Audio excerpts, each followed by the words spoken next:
মুরব্বি মুরব্বি মুশকিল হাসান বাবা আর কত বাবা দেখবো আমরা। যাই হোক, আজকে নতুন এক বাবার সন্ধান পেয়েছি। বাবা মুশকিল হাসান ওরফে কুমির বাবা।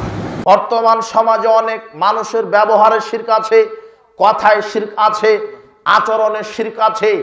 মানুষ যে কত শিরক করছে, কত যে শিরকি আচরণ সমাজে চালু আছে, প্রায় শিরকি আকীদা চালু চর্চা করছে, প্রায় মানুষ শিরকের উপরে।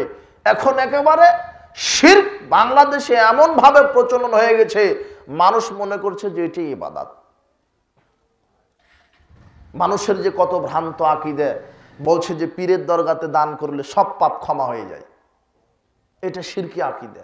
মানুষের পাপ ক্ষমাকারী আল্লাহ, অথচ মানুষের ভ্রান্ত ধারণা আছে যে পীরের মুরিদ হলেই পীর পাপকে ক্ষমা করিয়ে নিতে পারে।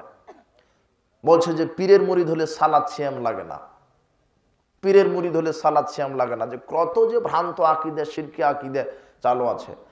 এই যে দেখেন, নবীর মরা পর্যন্ত সালাত আদায় করা লাগে, আর দেশের ভণ্ড পীরেরা বলছে যে আমার মুরিদ হলে সালাত সিয়াম লাগে না। তাহলে ভণ্ডামি না? পীরের মুরিদ হলে কবরে সওয়াল জবাব হবে না। কত যে ভ্রান্ত আকীদা, এই আকীদা চালু হয়েছে।